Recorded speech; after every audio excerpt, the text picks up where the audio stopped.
You're listening to the Chronicles of a Gooner, the Arsenal podcast. I'm Martin Tyler, and you're listening to Harry Symeou.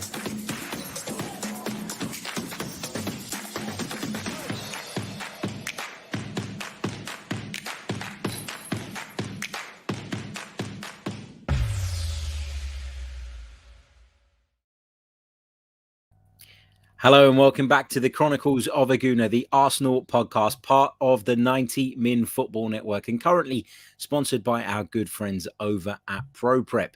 As always, I'm your host, Harry Symeou, and on this week's edition of the Canton and Symeou show, I'm joined by Tom Canton. Surprise, surprise, Tom. No, surely doing, not. Mate? Yeah, good. It's very good, mate. Yourself? Yeah, all good, man. All good. Trying to get back into the swing of things after a weird few days in between Christmas and New Year. I'm finding it hard. How about you? Yeah, it's that weird week, isn't it, where you don't really know what's happening. I mean, I'm working tomorrow and Saturday, so I'm not really going to get much of a New Year's, but we're going out for a meal in the evening, barring any, stuff from the outside, of course. But it should be good. Any plans for tomorrow evening? Not really. I've got to be honest. The problem is when you got two kids of my one's ages, it becomes more hassle than it's worth to sort out someone to look after them and all of that. I'd be quite happy with a nice takeaway, bit of TV, and the kids to sleep. That's all I want. Don't ask for much. I don't know about that second part yet. So one day. When you get there, trust me, you will appreciate sleep more than you ever thought you would. It really is a thing.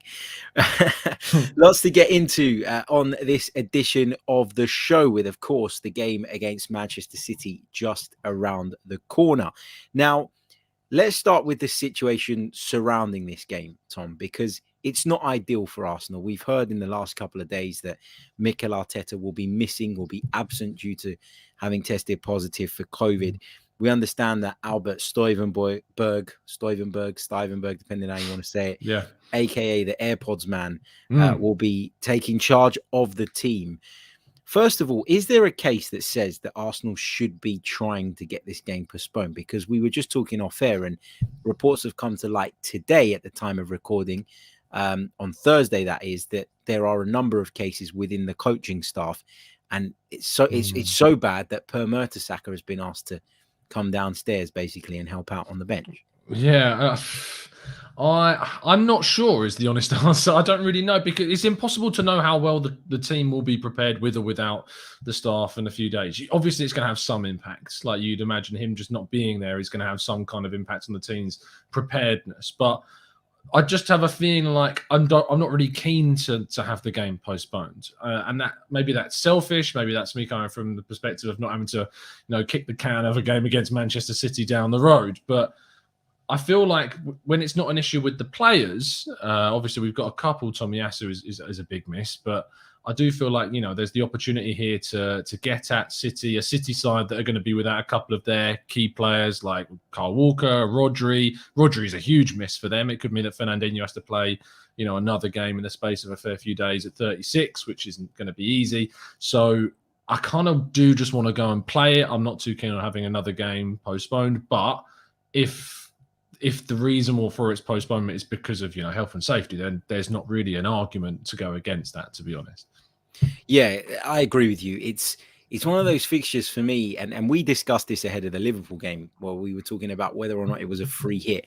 I don't see Man City as a free hit. I see Man City, though, as a game that you shouldn't lose your mind over, and a game that no matter how good a moment we're in, as Mikel Arteta would put it, I still don't make us favourites or anywhere near it. So I kind of am in a place myself where I'd just rather get this game out of the way and just be done with it, because it is a game that you look at and it's no matter how well Arsenal are playing, it's really hard to look at and say, well, we should be taking something for that, right? The gulf in class between the two sides is that big, isn't it? Yeah, I mean, look, Man City are the best side in the league, arguably in the world right now. Only Bayern, I think of as a team that could probably best them, and even then they'd have a very good shot of winning. So look, I think that it's a side where we're going to see the progression from the 5-0 at the Etihad. We're going to see how much of a monster the Emirates crowd has become this season. I mean, besides City, we're the highest point scoring team in for our home record. I think only Spurs have got the same amount, and they played one more game than us. So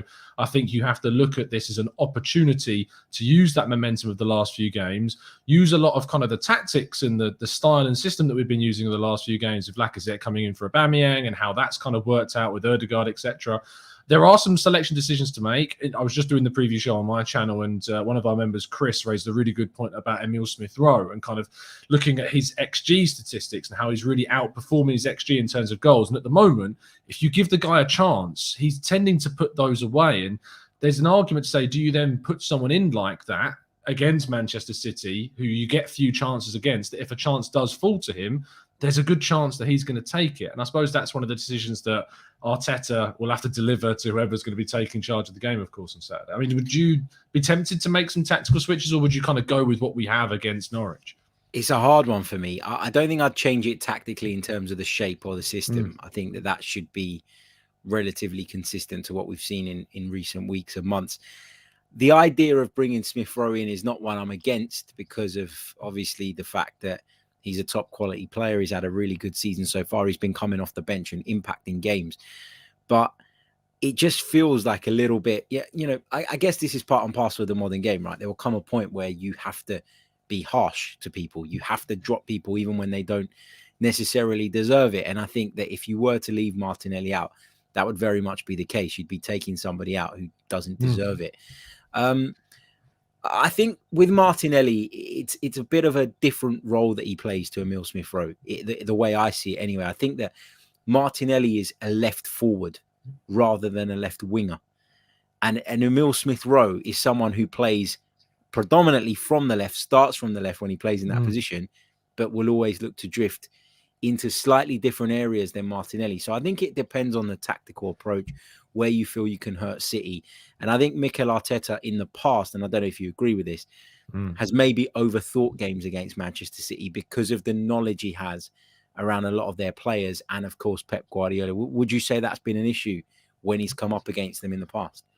Probably, yeah. I think he's focused far too much on City and trying to. I mean, you think about the lineup we used at the Etihad, so we had Kolasinac, Holding, and Chambers, and Cedric and Tierney as a back five, and Leno. Now, obviously, we didn't have the likes of Ben White available because he was injured. We didn't have Gabriel because he was injured. We didn't have Tomiyasu at that point because he'd not yet signed. But I did feel like that was a team that was set up purely to try and combat Manchester City rather than try and play our way. And I think that if you change too much of what we've done over the last few weeks, there's going to be confusion, not only because our coaching setup is not going to be there really on the sidelines, but we've got the issue whereby if you do tweak it too much, there's going to be confusion, there's going to be questioning between the players, people not sure of the role they've got to play.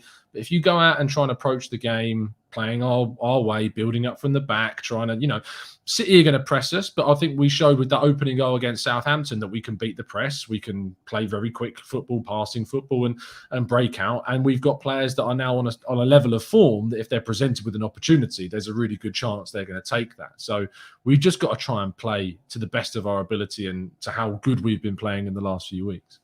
Yeah, completely agree. Having said that, we talk about overly changing things to try and sort of scupper Manchester City, but bringing Emile Smith-Rowe for Martinelli into the side wouldn't fall into that category, would it? It's a fair choice to make, you'd say, from a management perspective.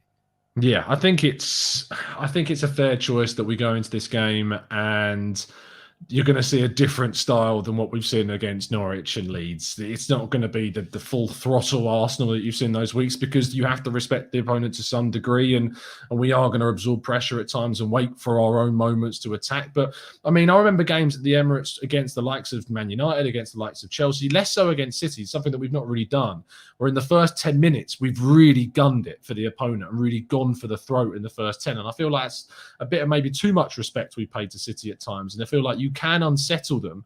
But as we saw with Brentford last night, if you get a couple of chances, you have to take them. Otherwise, you will get punished. And that's going to be the big question about us on Saturday. Yeah, for sure. I think we will create at some point. It's just whether or not we can take 5-0 down. Yeah, exactly. and ensure we're not too leaky at the back. Yeah. Earlier this week, Pep Guardiola was talking about Arsenal. He's been talking about the game coming up at the weekend, and he's described Mikel Arteta's Arsenal as the best Arsenal team in the last 4 or 5 years. Now, a part of me expects him to praise his protege, the guy that he's kind of sort of helped along his way in the kind of coaching world. But a part of me feels like he genuinely believes it as well. Where do you stand on this? Do you think this is Pep paying a lot of respect to his ex-assistant, or do you think that Pep genuinely has concerns about what Arsenal can do against City at the weekend? It's a bit of both.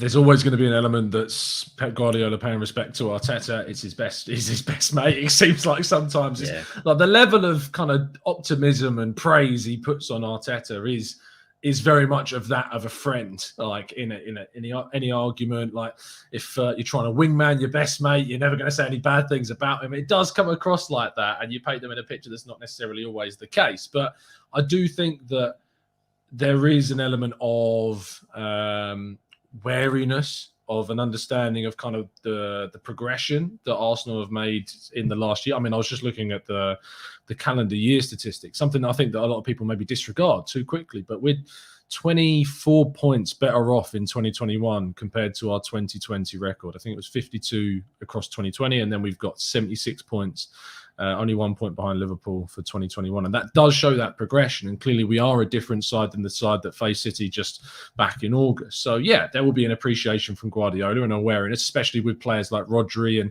Walker not available to him. So I think that it's going to be a tactical battle that Arteta, hopefully we expect, can try and combat and not overthink like he has done. But I think Pep will maybe tweak slightly to what he's done in the past, where in the past he has just said, look, guys, go out there. Arsenal are there for the taking, because they have been. I'm hoping that's not going to be the case this time. So taking into account that, you know, we do think that Pep's comments are a bit of both. You know, it is Pep genuinely thinking that Arteta is doing a good job, but also there is that element of loyalty to it. Has Mikel Arteta in 2021 proved Pep Guardiola right? Proved Pep Guardiola right in the sense of when Guardiola, you know, had spoken previously about Arteta when he was going through a difficult period at the back end, at the early stages of the last season, he did keep saying, you know, he will get it right. Just give him the time, just be patient with him, and he will get it right. Has Mikel gone some way in proving Pep right? Some way. Like, I think it'd be naive of me to say that he's done nothing, because I mean, my opinion on the manager has kind of shifted from Villarreal, which was moved. Like, I think a change of manager is probably the right decision here, to me sitting here and saying that if you want him sacked, it doesn't make too much sense right now to say that you'd want Arteta sacked, because we're sitting fourth in the table and in the semi-final of the cup competition, and, you know, pushing towards our target. So I don't think it would make any sense to have that viewpoint. And I think that is evidence that clearly things have progressed, and that Guardiola said that this was going to take time. And that certainly has been the case, but nothing is won at this point. Nothing's won with the New Year's Eve stage. Like, we have to wait and see where we are at the end of the season. And, you know, games against Manchester City are great examples to point to of progression. If you can get a point against Manchester City, which is something that we've not done in a very long time. I mean, we've not beaten them since, I think, 2015 in the league. So if you can get wins, if you can pick up points in these fixtures, they're things that you can point to say as evidence that, yes, we are progressing, we are moving forward. So hopefully that's the case. But I think Pep will have to probably wait until the end of the season, really, and we all will, to categorically say whether or not we've progressed this season from last year. Yeah, absolutely. I know people hate using the term process. It's one that frustrates people, but Pep Guardiola would have been aware, at least to some degree, of what Mikel Arteta's process would have looked like, right? Which means that although he's not at a point where, you know, he's been proven right completely just yet, he was in a more educated position than maybe us, who were simply looking at results and what we could see in a 90-minute period once a week to make that call, wasn't he? Yeah, look, the thing about Arsenal is that when Emery was sacked and we were in that moment of like a fair few weeks without a coach, I don't think anyone can expect a coach to have come in, be it your Contes, even your Guardiolas, and to have taken that side that Emery left to a Champions League qualification spot. We were in one of the worst places as a team that we've ever been in part down to what Emery had done with the players and, the fracture between him and the players. A lot to do with the club and the ownership and how they built this team and the decisions that have been made behind the scenes after removing Arsene Wenger, removing him arguably too late.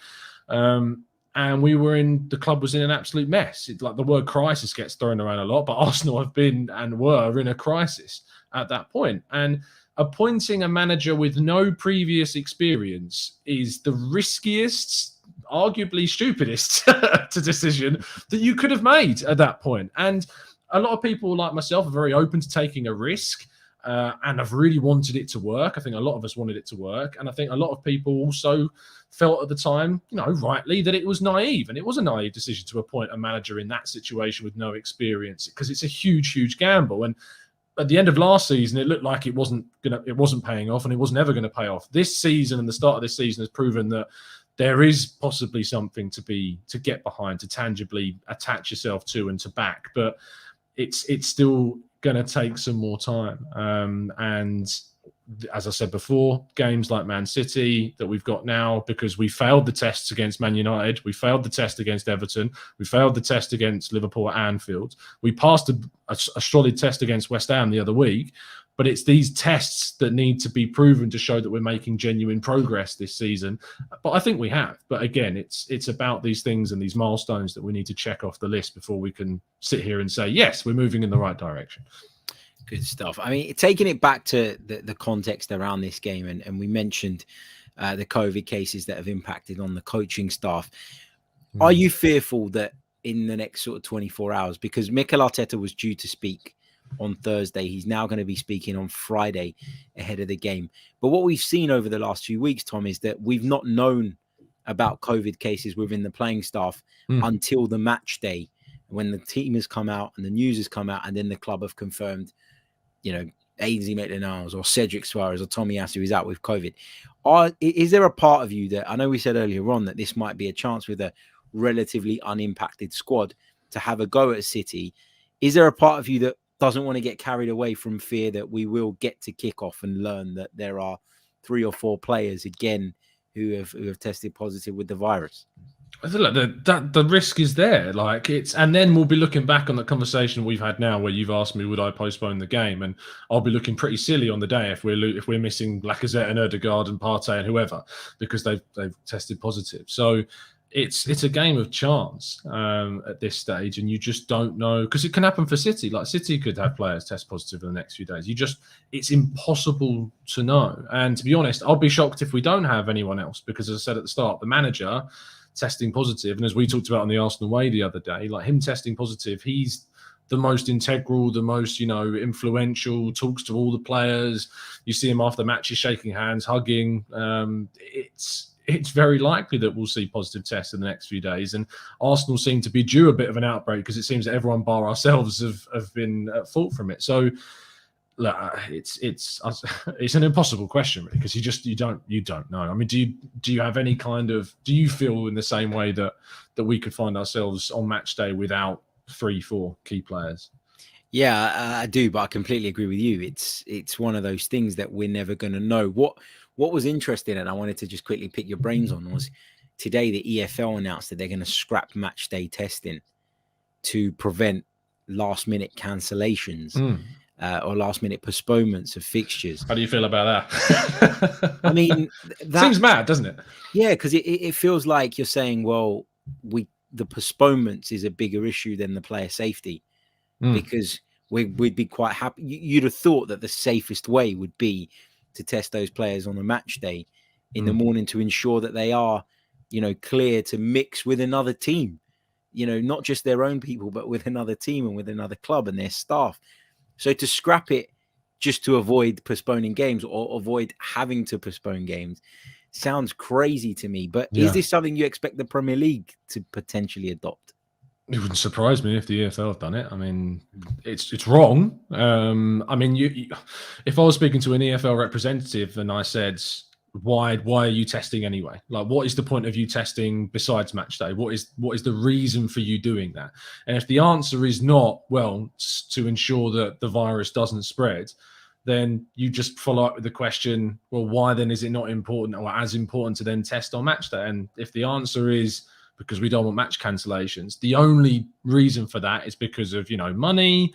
I was trying to think of another reason, but there's not, is there? It's money. Like, money is the reason behind it. You could say it's annoying for supporters who've travelled up to games. It's annoying for the trying to reschedule things, but there is nothing more important than player safety and the safety of those, not just the players, but the staff and anyone that could be affected. Their families, of course, which will have vulnerable people within them and their families too. So to scrap testing just on match day, it's just further evidence of you would go as far as saying is an unethical act, really. Nico says to scrap testing is the epitome of ignorance being bliss. It absolutely is, isn't it? Yeah. I couldn't have put that better. If I can't see the virus, it doesn't exist. Exactly. If I pretend I don't have it, then it doesn't exist. Yeah. Madness.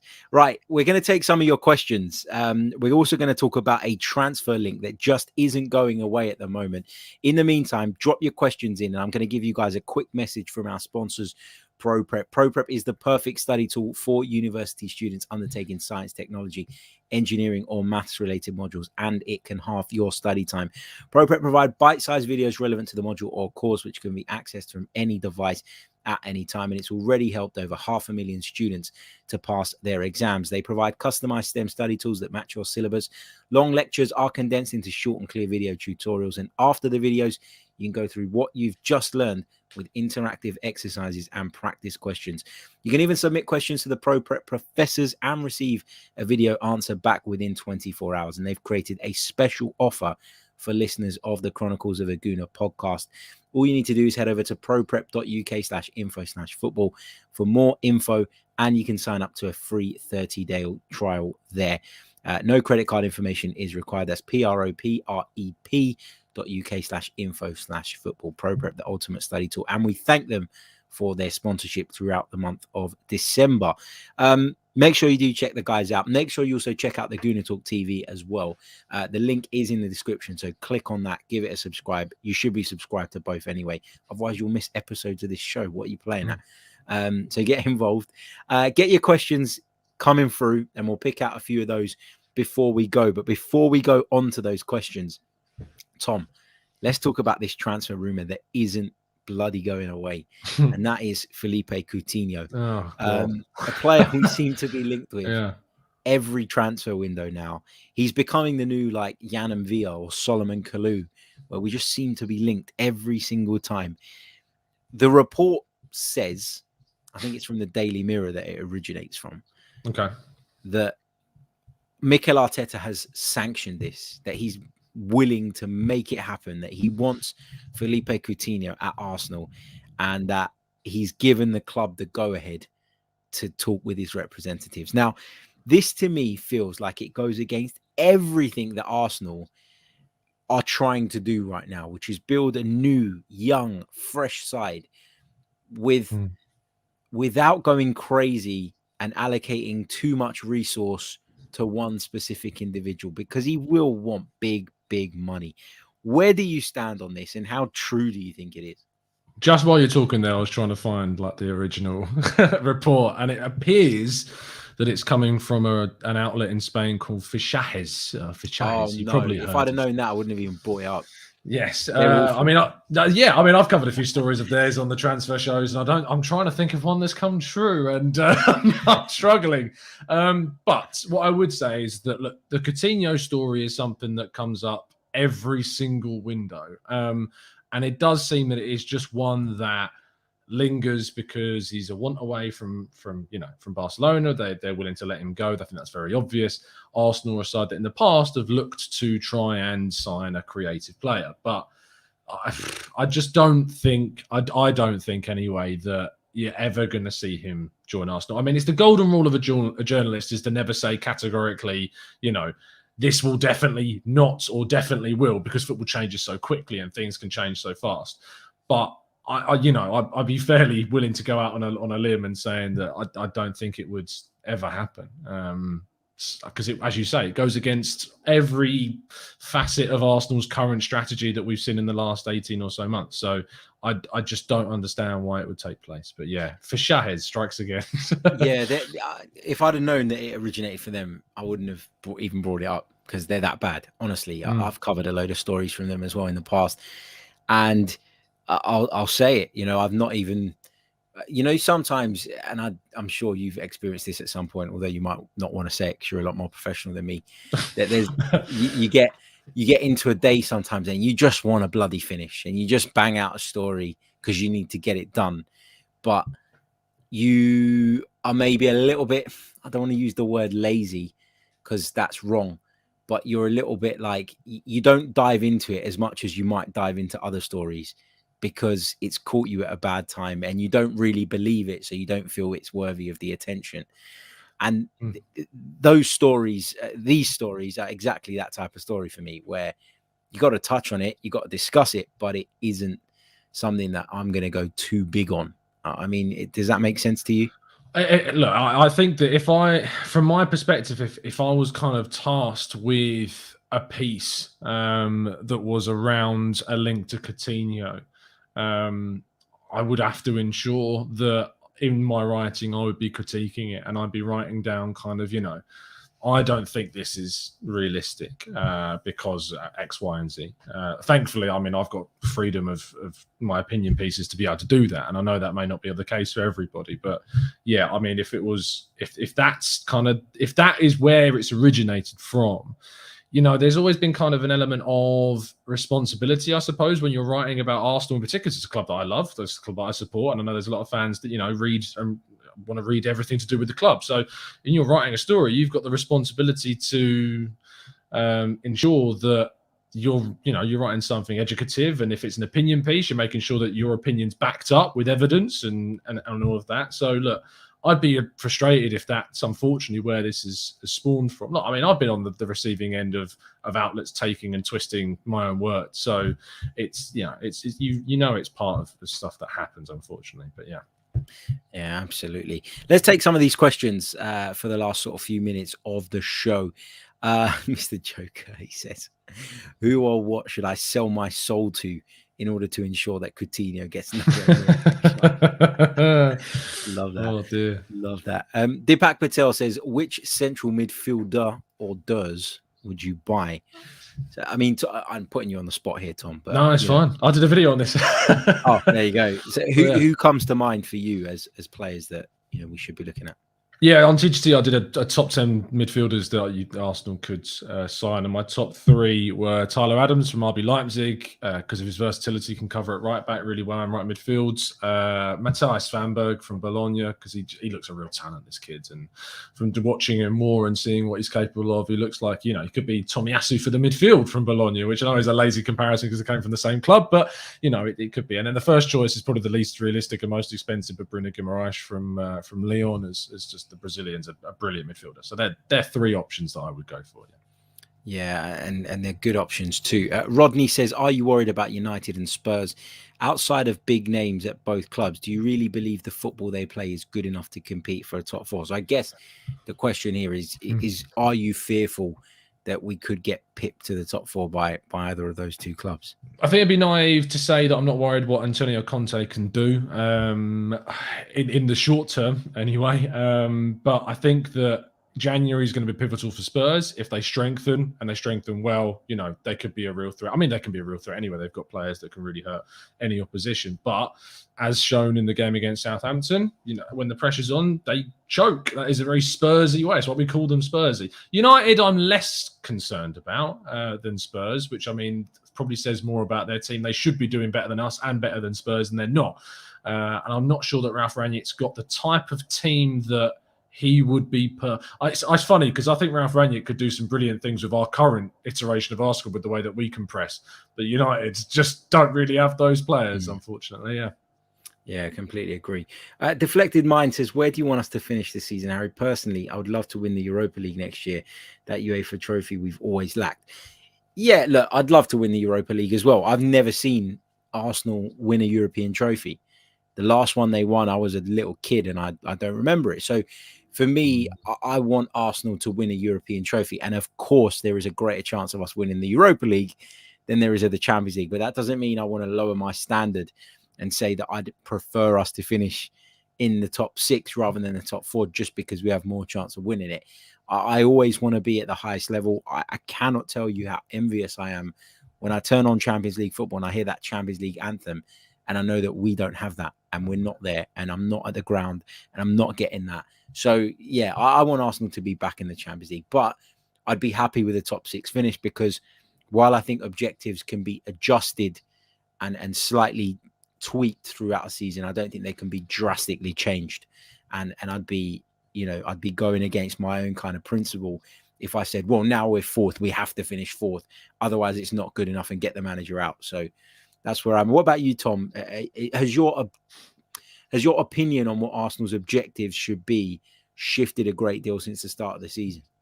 It's shifted in terms of what I think we're capable of, but it's not shifted in terms of my expectation. Top 6 was always the expectation at the start of the season because I believe we had the 5th best squad in the league.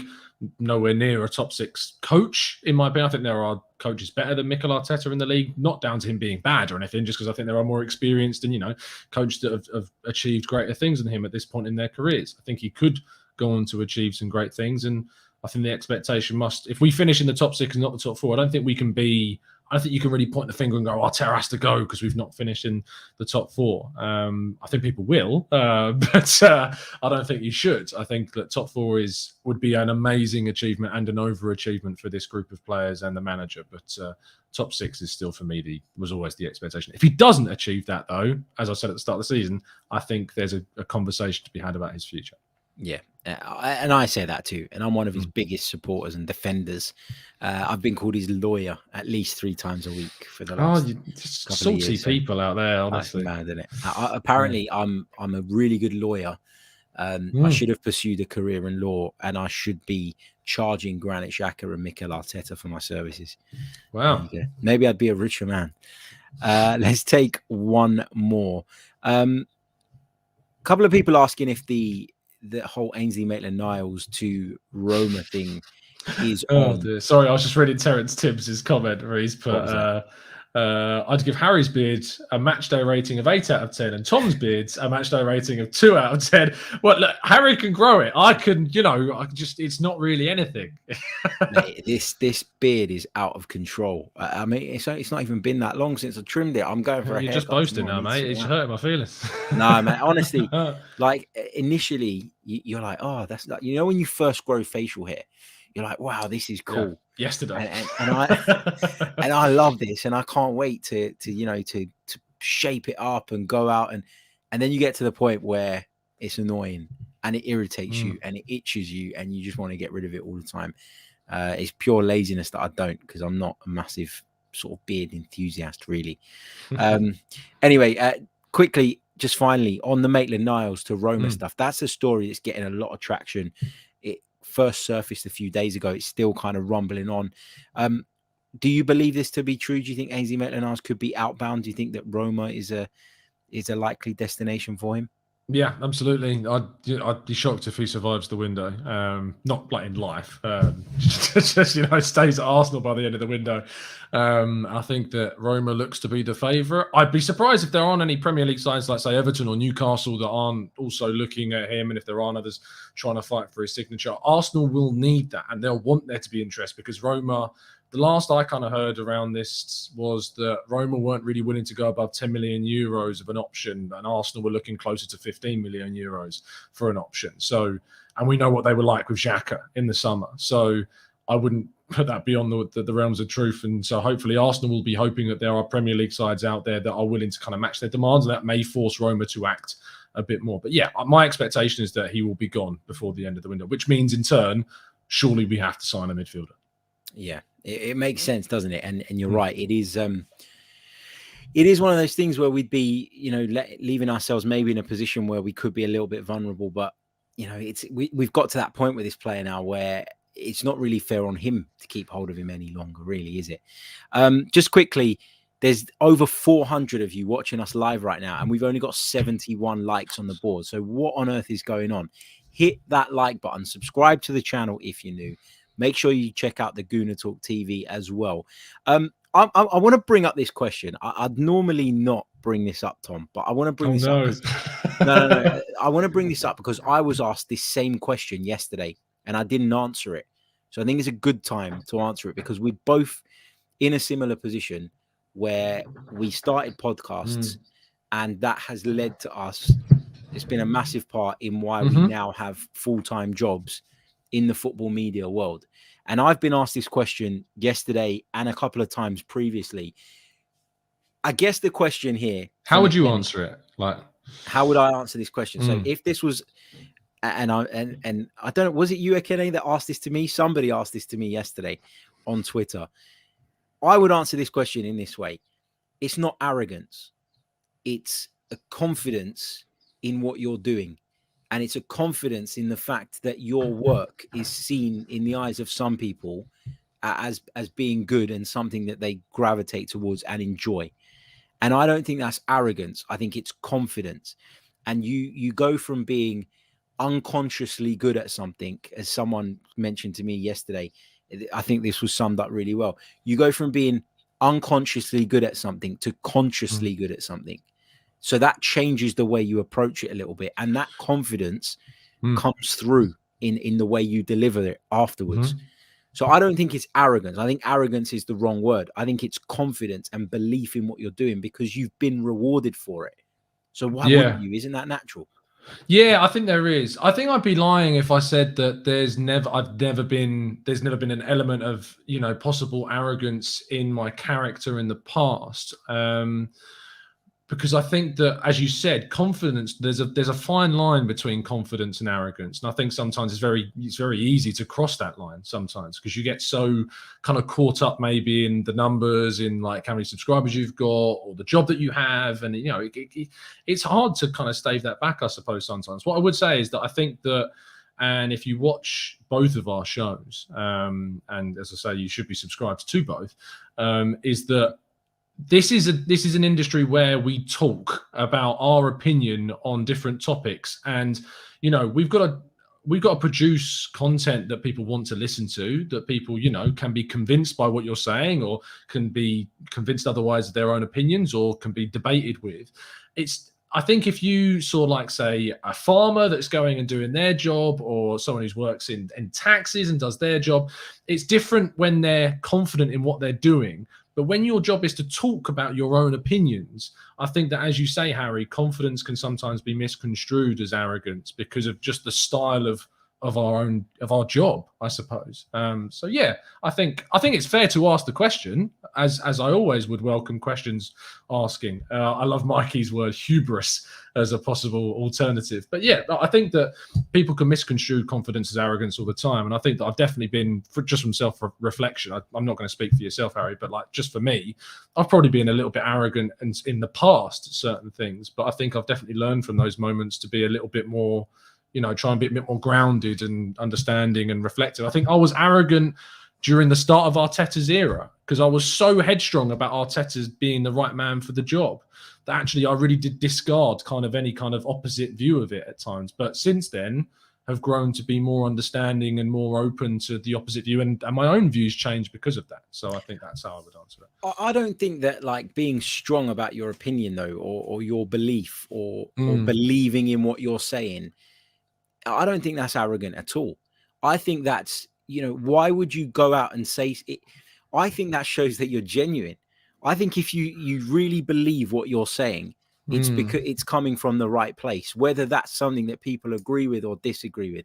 I think if you're going with the wind and you're saying what you think people want you to say and what you think people want to hear, I think that's selling yourself short. I think that's somebody who doesn't have confidence and the conviction in what their own beliefs are, to then kind of have the balls essentially to go out in a public domain and put that out there. So, and Ekene said that maybe he used the wrong word, but it's an interesting question because people have said to me that the way I do a podcast now has changed to what it was. And prime example of this, the first time I ever went into TalkSport, and I sat down with Andy Goldstein and Jason Cundy on the sports bar, I felt like I had to agree with everything they said.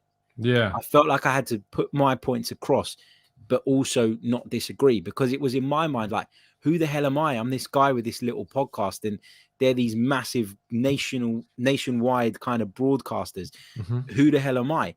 But the more you do it and you become more comfortable and you trust that you can deliver an opinion that is different in a way that is clear and concise, and you're making your points in an educated and smart way, then you feel more confident to then challenge those debates and have those discussions. But I don't think that's arrogance. I think that's growing. I really do. Some people might disagree in the chat, but I honestly see it that way. I think it comes over as confidence, and I think that is a sign that you are going in the right direction. Yeah, I think arrogance would be refusing to answer questions like that, and you know, to take those types of criticisms head on. And maybe, like, if I get what you're saying about kind of like maybe I'm misconstruing what arrogance is, you know, I think it's not I mean, from a personal point of view, I kind of take it on the chin in the sense that it's not the first time it's been said to me personally, and not kind of outside of also this job. Like when I was in teaching. I first went into teaching with an attitude of, you know, I can kind of do this now. I like what I do. I know I can teach the subject that I taught. And I think that came across as arrogant, and maybe it did. And maybe I've carried that personality through. So maybe people think of it that way. But I hope that if I was in the past, I'm not now, if that makes sense. No, I don't think you're arrogant. I think that I don't think you're arrogant. I don't think I'm arrogant. And I'm saying that because I've been asked a question. We've both worked extremely hard to get into this industry from completely different ones. And if at some point we didn't pause and say, well, we must actually be to a certain level at what we're doing to have got to where we've got to, which is still not the top. You know, there's still a long way to go. We've both, I'm sure, got massive aspirations to keep going. But to have made that transition, you know, you have to pause sometimes and give yourself a pat on the back. And if people take that as arrogance sometimes, then so be it. But that is certainly not the case. So I just wanted to I like that kind of conversation. This is kind of the conversation, and I said I think people in the chat box have appreciated it as well. Like, I think it's this type of conversation is healthy. So good stuff. Right, perfect way to end the show. Make sure you hit the like button if you haven't done so already. We've hit 125. Let's get up to 150 by the time the outro plays.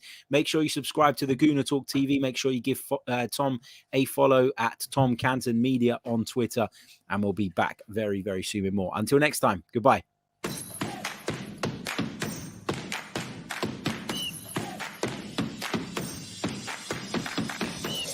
You're listening to the Chronicles of a Gooner, the Arsenal podcast.